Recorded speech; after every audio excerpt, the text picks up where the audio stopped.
Praise. Amen. Praise God. Beautiful songs. They're so fitting on the message that we have for today. Thank you, praise and worship, for leading us in those beautiful, beautiful songs. It's another beautiful day that the Lord has gathered His children to hear His word.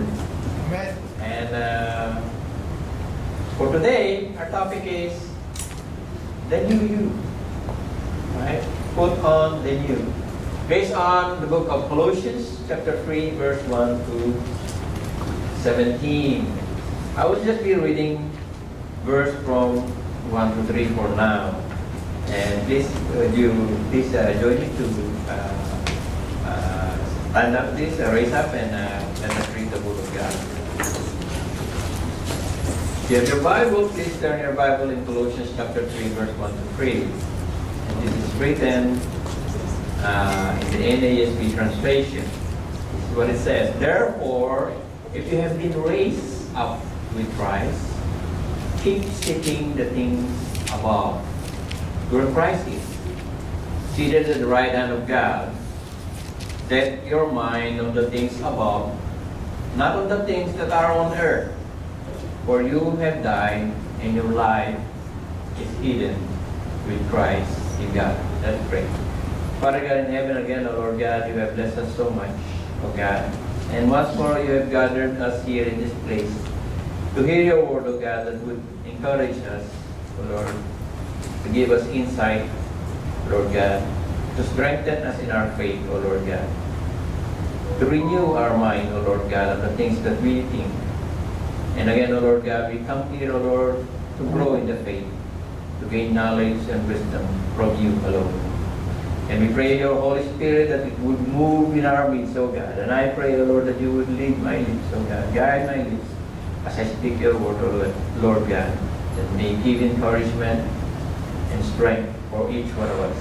Again, O Lord God, the glory and honor is yours alone. In Jesus' name we pray. Amen and amen. Good afternoon po sa inyong lahat. Good afternoon to all. And are you excited? Yes. Amen. I am excited. And if you look at the picture, what do you see? You know, the background is a monarch butterfly. And on the left side is the cocoon, right? Where the butterfly came out, right? So it says there, the new you. We all know that the monarch butterfly doesn't start as a butterfly right away, right? It starts as an egg and then it hatches. Then you have this very ugly caterpillar. Don't show caterpillar to my wife if you wanna, you love your life. Never show her a caterpillar.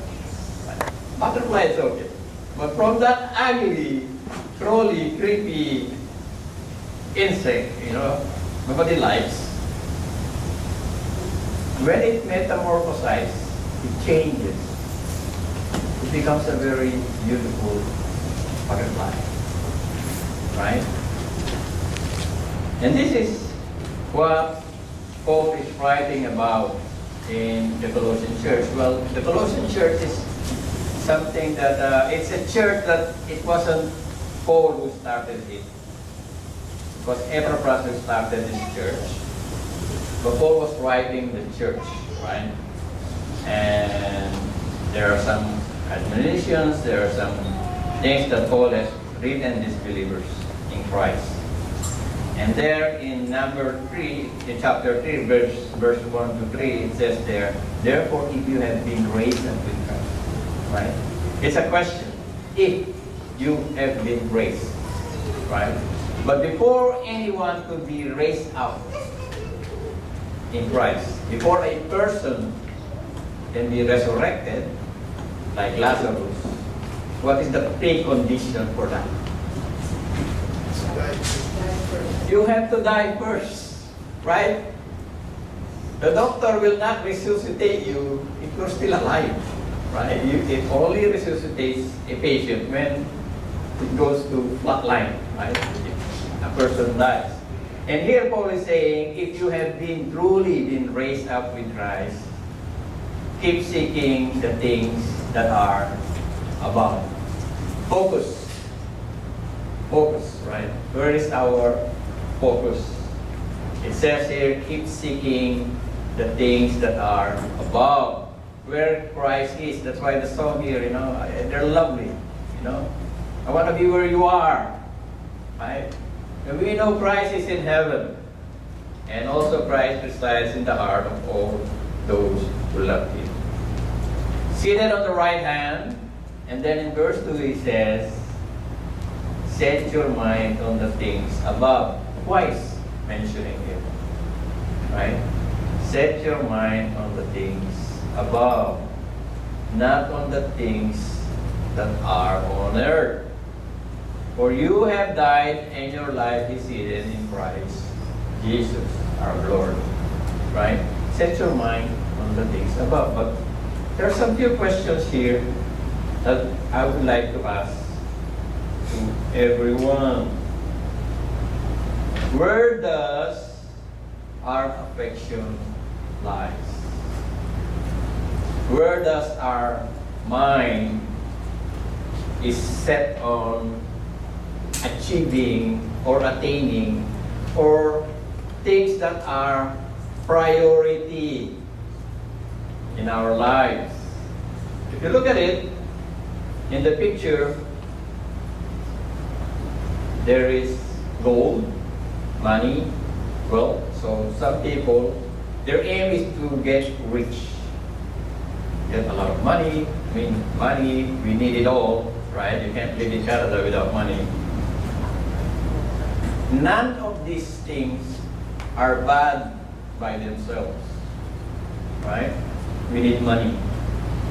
Some people like traveling. They want to go to this place, I want to go to this place. I also myself has something in mind that I want to go visit one day. No, I want to go to Japan. I want to go to Israel, right? There are some places that we want to go, we want to see it, right? As I said, nothing is bad if you want to see those places, right? A nice home. Who doesn't want to have a nice home, right? You don't want to rent, right? I remember when my wife and I got married, we started zero. So at least I'm sure I didn't marry her because of her money, and she didn't marry me because of my money. Because both of us, we don't have any money. 0, right? Because her money, she sent home to her parents, and I sent my money to my mom and dad, right? So we were both single. So when we got married, we decided, okay, to just get married into the city hall. But Pastor Lino didn't agree. He said, no, you have to be married in the church. So I said, we only have 2 million. No, we made 6. So we decided eventually, because of them, they didn't want to agree. Okay, we got married. Our budget, you wouldn't believe, is only $3,000 for the wedding. Right? $3,000. The gown already cost more than $5,000. We went to Spadina. Right? He couldn't afford the gown itself. So my wife decided to buy a fabric land, a satin cloth, and she sewed her own gown. Wow. Okay? So her own gown, she sewed it, right? Because we don't have money. I myself went to International Clothier and bought a $100 suit, right? So I told you, only $3,000. Nobody believed it, $3,000. And then our honeymoon, of course. Where else will you go? Honeymoon capital of the world. It's just a 1 hour ride from here. Niagara Falls. We didn't even have a car, so somebody has brought us there and picked us up in 2 days, 3 days. 2 days. So we went home. And my co-worker, when I went back to work, she saw me. She said, oh, I'm off only for a few days. And then she came back. Really, what's that on your finger? I said, I got married. What? I got married 2 days only. So I said, that's how it is. But the thing is, as I said, what does, or where does our affection lie? Pray for a house. I said, Lord, I don't want the money going down the drain.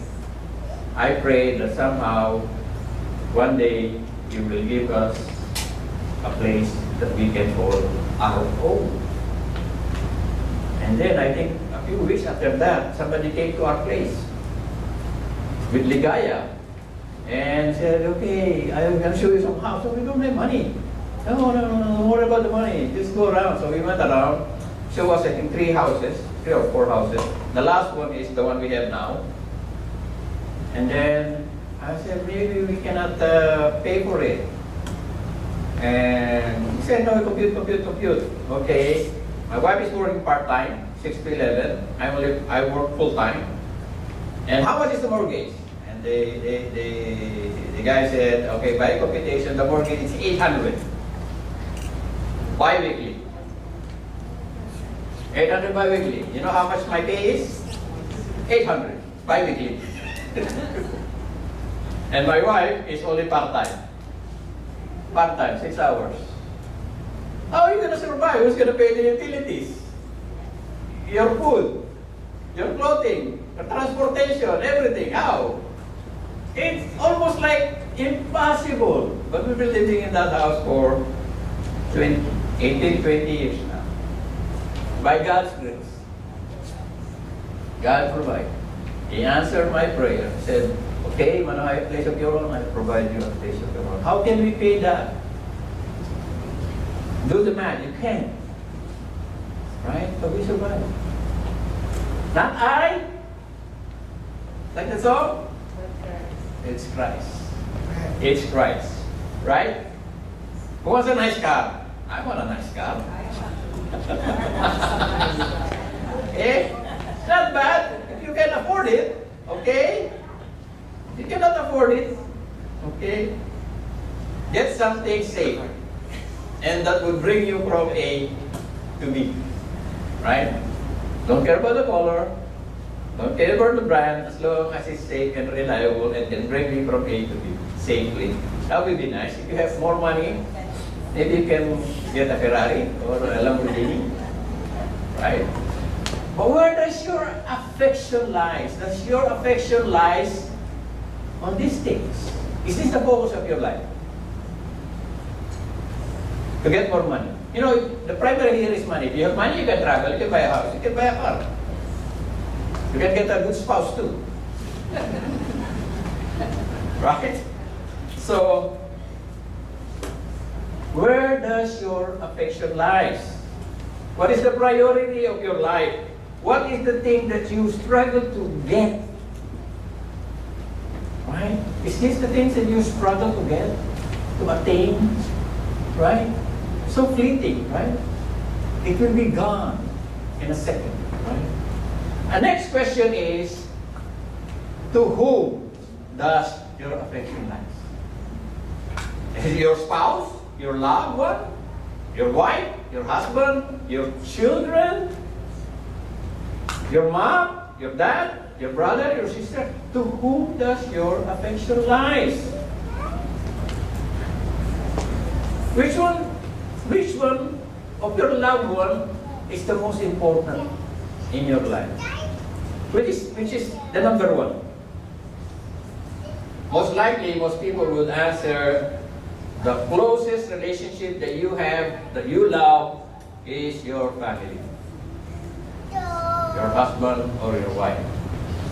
But most of the time, you know, parents, they love their children more than their spouse. Agree or disagree? Okay. You could get rid of the spouse, but my children, no way you're going to get rid of my children. I love my children. Wife, okay. Husband, mom, dad, but children are my children. They all came from me. They're the most special, right? Another question is, where does or to whom does your affection lie? We all know our loved ones will one day come into, right? They will come into. We will come into, right? Some people, they like Elvis Presley. They say he's still alive, but I don't think he's still alive by now, right? A lot of people follow Adolf Hitler during the war. There are a lot of famous people here, right? They make them as idols. Like, oh, idol. The Bible clearly says you shouldn't have any idol. These are the two questions. To where does your affection lie? And to whom does your affection lie? Is answered by the verses that we have just read a while ago. Right? If you have been raised up with Christ, keep seeking the things that are above where Christ is. Right? Where does your affection lie? It says here, seek the things that are above. Right? Mention it twice. Not the things that are on earth. These are the things that are on earth. Right? A nice house, a nice car, a lot of money, nice places to visit. Right? But set your mind on the things above, not on the things that are on earth, because Christ is there. For you have died, and your life is hidden with Christ in God. I was checking this one, and I was thinking, like, what does the Lord says then? What does He mean, hidden in Christ? Right? You have died, and your life is hidden with Christ in God. It means kept laid up with God in heaven, meaning your security. You are secure in the hands of God if truly you have been raised up with Christ. Meaning to say, your old self has died. When your old self has died and you are renewed in Christ, that's why I love the stuff that we have sung, which mention also renewal, right? You have been renewed in Christ. Then your life is not only secure here, it's also secure over there. All these things that mankind try to seek will vanish away. Everything will be gone. I remember that animated short that I have watched one time. And in that animated short, there is a post in the garden, a very tall post, and all the caterpillars trying to climb up that post, right? So a lot of caterpillars trying to go up, and each one is pushing one, kicking one, grabbing one. Everybody wants to go up, and each one of them are trying to, overcome the other ones, right? See, this one is kicking. So this one caterpillar tried to climb up, and he was almost like halfway, and then somebody pushed him. So he fell. Went back again, tried again, climb up again. Then again he was pushed, went down and climbed up again. Many, many times he tried to reach up the top. And finally he was able to reach the top. And you know what's on the top? Nothing. There's nothing on the end of the stick. And he was wondering, like, why all these caterpillars trying to reach the top of the stick?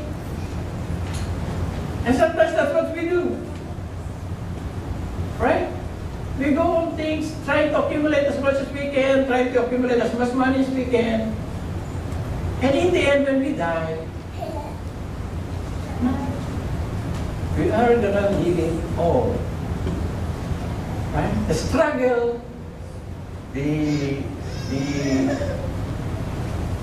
things that we do in order to achieve some things, and then in the end we realize that it's all in vain. It's all for nothing.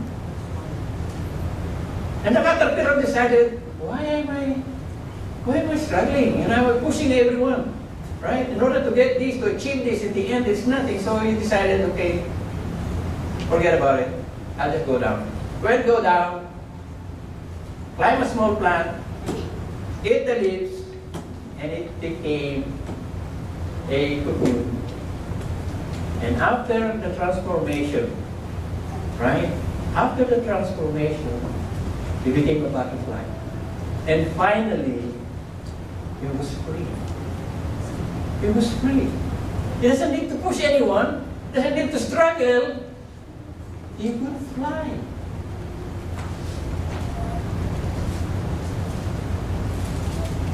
The same thing with us.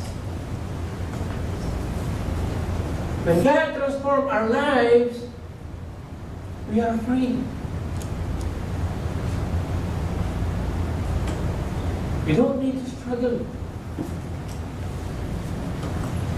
That is the plan of God for us.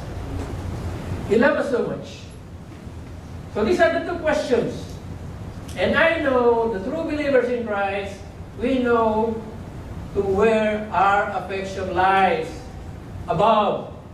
And to whom our affection lies, of course, there's no other one except Jesus. Right? Our Lord Jesus Christ.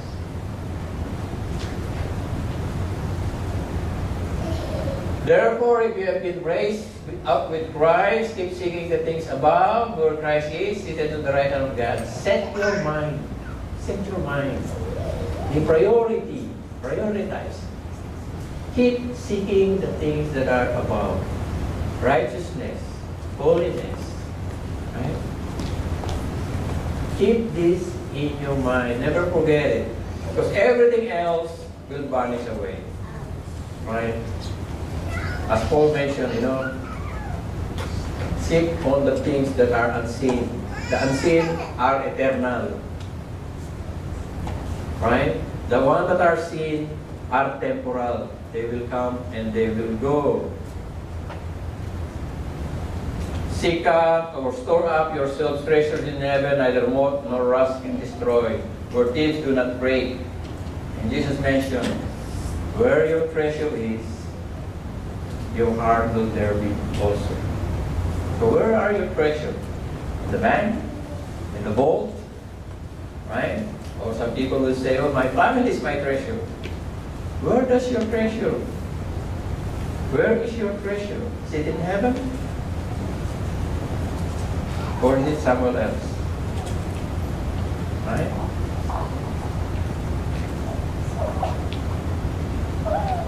Second Corinthians 4:18. While we look not at the things that are seen, but the things that are not seen. For things that are seen are temporal, but the things which are not seen are eternal.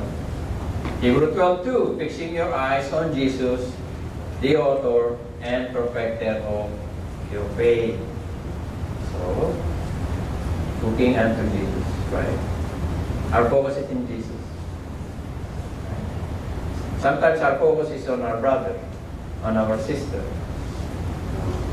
on our pastor. Right? We see their faults. Every one of us have faults. Right? So if you compare ourselves with others, Paul mentioned, it's not wise if you compare yourself to others. There will always be better and worse than you. And it's not wise because we are all with fault. If you want to compare yourself to someone, compare yourself to Jesus. Not your brother, your sister, for sure you'll find something. Find something that you don't like. So don't focus on your brother and your sister. Now, there are two instructions that Paul mentioned here in the book of Colossians. He says, putting off. It's like removing your old clothes and putting a new one. And in verse 5 to 9, this is what the Lord says, or what the Scripture says. Therefore, consider the members of your earthly body as dead to what? Immorality, impurity, passion, evil desire, greed, which amount to idolatry, for it is because of these things that the wrath of God will come upon the sons of disobedience. And in them you also once walked. So what Paul is saying here, you were like that too. At one time, before you were redeemed, before you were renewed, before you became alive in Christ, before you heard the gospel, you were once also with them, living with them. But now you also put this all aside. Put it all aside, meaning to say, give up, renounce, take off. Right? What are these things? Anger, wrath, malice, slander, abusive speech from your mouth. From your mouth, do not lie to one another, since you have laid aside the old self with its evil practices. Putting off, removing. The illustration I show you is that, right? Putting it off, removing it, right? While I was preparing this one, I was just, I don't know, it just came into my mind. If you are a fan of superheroes, Batman and Superman, right? What's the difference between Batman and Superman? Superman is very strong. Batman has no superpower, right? But if you look at these two people, the alter ego of Bruce Wayne is Batman. The alter ego of Superman is Clark Kent. One is hiding his weakness, while the other is hiding his strength. The real person is Superman. But Batman is not the real one. The real one is Bruce Wayne. It's reverse. Right? But for us, the Lord is saying to us, put off. Okay, when we come here, we decided what to wear. My wife decided for me.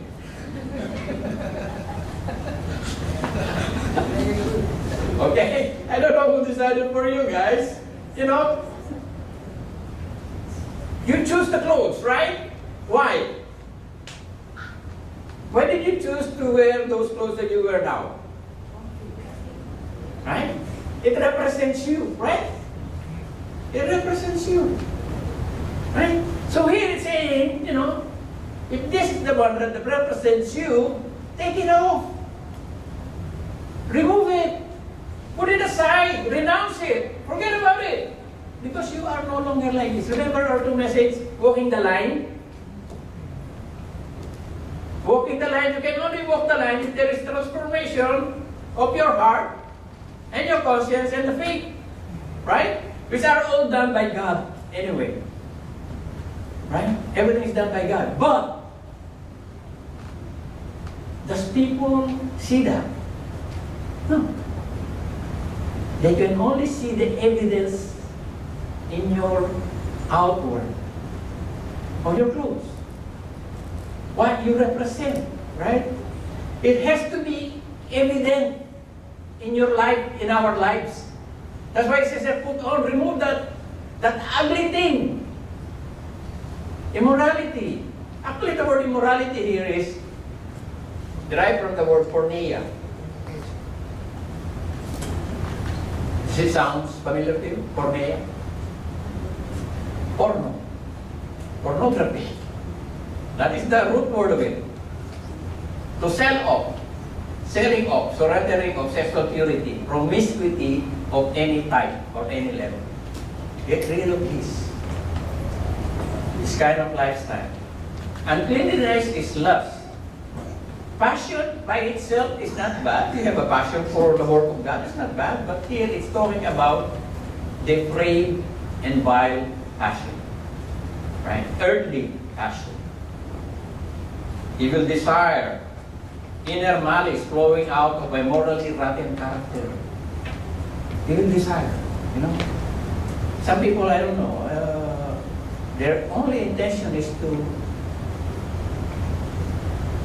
harm people. I don't know why people like that. Their only intention is to harm. Even if they don't do it, their mind is already planning or already contemplating on making harm to other people for their own advantage. Greed, covetousness, lasting for a greater number of temporal things that go beyond what God determines is eternally best. Meaning to say, if we are in Christ, God guarantees us that we will never beg for bread. God guarantees us that He will provide for us our needs. What are our needs? Food, shelter, clothing. I have food on my table. I have clothes on my back. I have a roof over my head. Anything extra from those three is bonus. So if you have those three, you are already rich.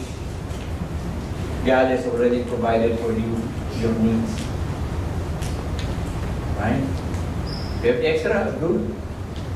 But before you indulge yourself with many things, you have to consider other people also are in need.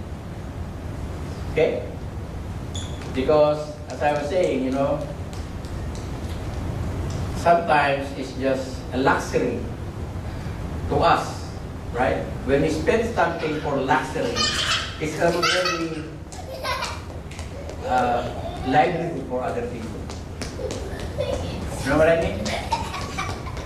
If we could afford to have these simple things and not going overboard and taking up luxurious things, just think about it. For us, we are aiming for luxury where others, the money might have been used already for their livelihood, for their survival. So there's the reason why the Lord has blessed you. The Lord bless you because He wants you to be a blessing, not to use it on your own, for yourself, right? Greed, covetousness. Greed has no limit, right? There is so much in earth that would provide for everyone's needs, but not enough for everyone's greed. Because greed has no limit, right? God will provide for our needs. Put away, set aside, renounce, anger. The word anger there is something like, when you boil a pot. You have a pressure cooker. Now when you turn the pressure cooker, it doesn't boil right away. It takes time, right? And then, when you know that it's already reached a certain point, what does it do? You whistle, right? Like this, right? So anger here is not something that is sudden. Anger mentioned here is smoldering fire. Meaning to say, it's like those fire that, starts smoking and you don't see the fire yet, but it's already smoking, smoldering already. That is anger. Right? Are you angry with someone? You're trying to restrain yourself, but it's already like about to explode. Have you felt that with somebody? You're restraining it, but it's already inside. It's like slow cooking. Right? That is anger meaning here. Deep, smoldering bitterness. Just because you didn't get what you want, you are bitter. Wrath, rage, this is expressed passion. When you're driving and somebody cut you. You think she's fast? I'm faster. Zoom. Right? Cut the other guy. Okay, he cut me. One time there is one guy, I don't know what happened. He just maybe because he thinks I'm too slow, he cut me. And then not only that he cut me, when he reached on my front, he suddenly braked. Right? What do they call it? Brake check? Called brake check? Okay. He cut me and then he suddenly braked. Luckily, he's fast. I'm faster. So then when I passed, I said, that's an old man. Right? Anger, wrath, rage, expression, all right? Like this, something that you expressed it already. Road rage, right? let it go. Your pastor, okay, fine, go ahead. You're in a hurry, maybe. Malice, underlying principle of evil, inherently evil, which is present even if it is not outwardly expressed. Some people, they don't express it. They're so nice, right? But inside their heart, in their mind, they're planning on something that is malicious. Right?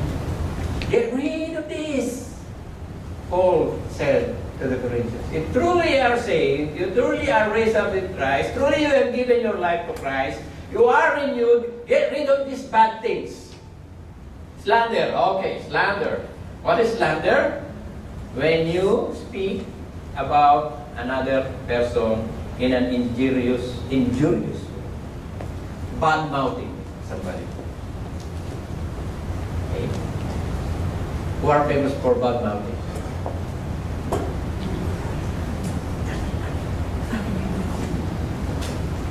Right. So, slander. Not only women, also guys. Okay? Injurious speech. Right? What do they call it? Character assassination. Right? Just because a person doesn't agree with you, instead of focusing on the argument, let's say you have an argument with somebody, and you cannot win with the argument because your argument doesn't make sense, what do? Instead of focusing on the argument, you focus on the person. He doesn't know anything what he said. He's not educated. Oh, it's like that. So instead of focusing on the argument, you focus on the person itself. Oh, he's not qualified. Right? Slander. Abusive speech. Actually here it says abusive speech, but the original meaning is foul speaking, low and obscene speech, shameful speech. What is obscene speech? I believe you have encountered this in your workplace. And me, I encounter it every day in the workplace. When people, everything, when they are talking, just talking, normal talking, everything has sexual connotation. Shameful things, obscene speech. Just normal things, and then they suddenly, they I don't know, the way they say it, it's like something obscene. Because it's just a normal thing, right? This is what the Lord says. No? So it's not only now. It's not only in our generation. In the time of Paul, Colossian church, there are people like that. Their mouth, when they speak, it's always obscenity. Right? And then it says there, lying. Okay? You have to go back there, sorry. There you go. Number 9. Do not lie to one another, since you laid aside the old self with its evil practices. What is lie? Is willful misrepresent, mislead, to deceive. It's so sad, sometimes you see this in the church. Brothers deceiving brothers. Brothers deceiving sisters. Sisters deceiving sisters. Sisters deceiving brothers. You see this? What's the reason? Why did they lie? Right? To protect themselves, maybe. Or sometimes to take advantage of somebody. Sometimes people lie to protect somebody. But most of the time, people lie to take advantage of somebody. Because they have personal agenda. They have personal motives. They lie. And this is what Paul said, This is one of them. Get rid of this. Don't lie to one another, But sometimes people lie because they're ashamed. There are too many judgmental people in the church. Sometimes it's so hard, for Christians. They could not even open up with their brothers and sisters because they feel that they were going to be judged. It's so hard if we have that kind of community, right? You don't trust. You cannot trust with your brother because you know this person is just judgmental. Right? You don't know what I'm going through. And I don't know what you're going through, right? And sometimes we struggle. We struggle, right? Remember the butterfly? I had another story. And the guy is watching this cocoon. From the time it's a caterpillar, it became a cocoon, until it's about to come out of the cocoon. So he was observing the butterfly, and the butterfly has difficulty, struggling, coming out of that shell, right? So he said, it's a long time. I mean, the butterfly is really struggling, cannot come out. So what he did, he took a tweezer and started to help the butterfly to come out. Took the covering of the cocoon and, okay, I'm gonna help you out. So remove the shell so that the butterfly could come out quickly. The butterfly actually came out quickly. Unfortunately, the butterfly wings are not stretched. They didn't stretch. They remain crumpled. And the butterfly was unable to fly. And the butterfly eventually died. You know why? Because part of the development of the wings is the struggle. The struggle. The difficulty of coming out from there, from that shell, from that old shell, from that old cell, the struggle actually makes you strong. Right? Because sometimes the Lord allow us to go through that. You know, the old self is so hard to get rid. Difficult. But that struggle actually helps us to become mature. If everything is easy, you will not appreciate it. It is in the difficulty that we praise God. And yet, not I, Christ. Now, get rid of this. Let us all get rid of this. Remove this dirty, filthy rags. Let us put on. Put on what? To put on? Put on the new self. Remember, when you become a believer in Christ, the transformation is from inside to outside, not from outside to inside. Remember my illustration? I don't know if you remember my illustration. The egg, when the breaking of the egg coming from the inside, life begins. But the egg, when you break it from the outside, life ends. You get it? Because when you crack an egg from the outside, it will never develop. It will only begin life when the cracking is from inside. Meaning to say, for us, the changing should be from the inside, not from the outside. Put on the new self. Now it's not a matter of position, it's a matter of behavior.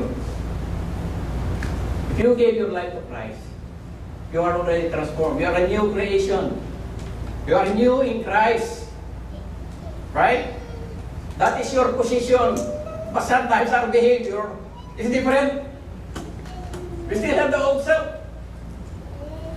But God said, He will renew us from glory to glory.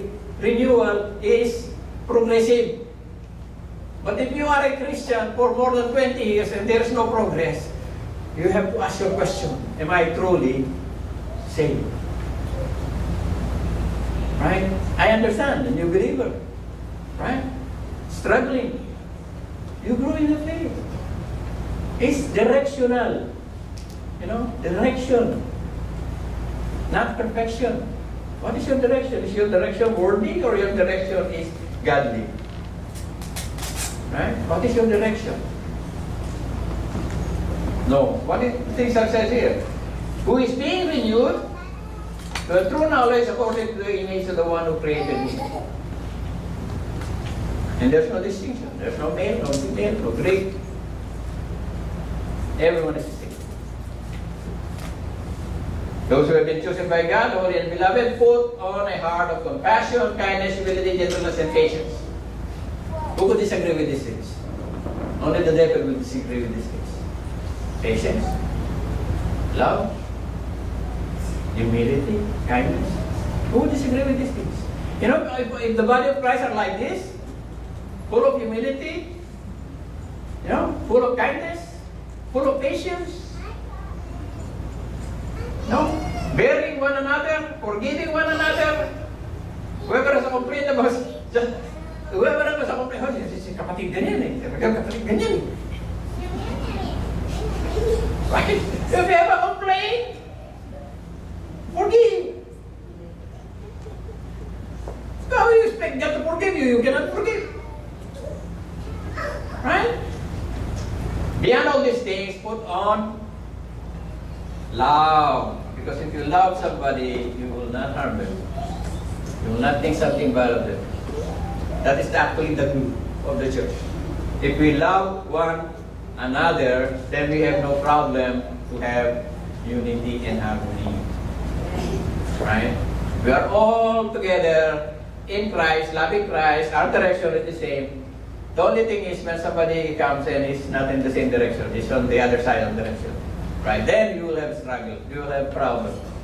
But if we are all in Christ, we are in one direction to please God. Although we are not at the same level of faith, like the one mentioned there, get rid of this, get rid of this. Sometimes we still have a few of this, a few of that, not 100%, because the Lord is not done with us yet. Not done with me yet. Not done with you yet. We still are in the process of renewal. Gradual transitioning. But there is progress. For all believers, there should be progress. Right? Now, putting on these things. Love, peace in Christ. Now, let the peace of Christ rule your heart, which is indeed, to which indeed you were called in one body, and be thankful. That the word of Christ richly dwell within you with all wisdom and teaching, admonishing one another with psalms and spiritual songs, singing with thanksgiving in your heart to God. I don't know for you, but for me, sometimes when I wake up, there's already a song playing in my mind. The moment I wake up, there is a song already playing in my mind. I don't know, it's only me. I hear songs. So the songs that we are singing sometimes. But every day is not the same. Right? So even when I wake up, there is already sounds and hymns and spiritual songs, singing to God. Being thankful to God that we woke up, it's another day. Another day that the Lord has made. Being thankful. And then in 17 it says there, whatever you do in works or deeds, do it all in the name of the Lord. Do it all for God. I know it's so difficult, especially your boss is mean, right? Sometimes you have a mean boss, right? I used to have a mean boss. It's so difficult to work with him. Nobody can work with this guy. So hard to work with. You can't be right.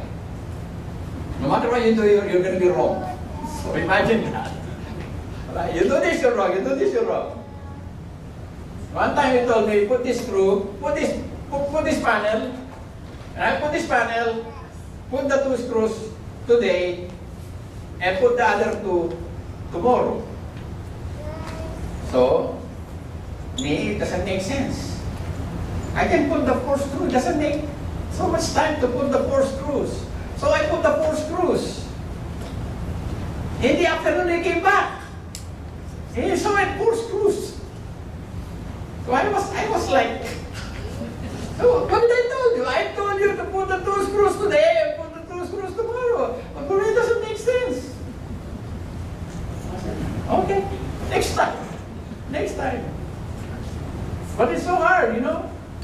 But once you realize, it's not, do it all for God, for Christ. As in serving Christ, serving the Lord, be patient, right? Giving thanks to God because nothing happened in your life, nothing happened in my life unless God allows it. He's in control. If you give your life to Christ, everything is under His control. Anything that happens to you is not an accident. It is permitted by God, allowed by God for a certain purpose that we ourselves don't know. Maybe it's for our spiritual growth. You have spiritual problem, you have financial problem, you have family problem, you have health problem, all these things. You give your life to Christ, these are all allowed by God for a reason. Right? So that's why Paul said, always giving thanks. Right? We should act the way who we really are. Right? Get rid of that because you are already changed from within. The only thing is that we have to show this, outward manifestation of who we really are. If we are truly saved. Let us pray. Father God, thank you, O Lord, for once more reminding us of your word, O God, that we should put off all these things that, the filthy rags, all the things that are detestable, O Lord God, that we once were, O God, and we thank you. It's by your grace and your mercy and your love, O God, your sacrifice you did on the cross to die on our behalf, O God, to save us from these wretched lives that we have. We only owe to you, O God. We thank you, O Lord, for saving us. And we pray, O Lord God, that you would grant us, O God, the strength to persevere, O Lord God, to live a life that is pleasing to you and honoring you. We pray for strength, O God, for patience. We pray, O Lord God, that you continue to transform our lives, that we may live a life that is pleasing and acceptable in your sight. In this I pray, in Jesus' name. Amen.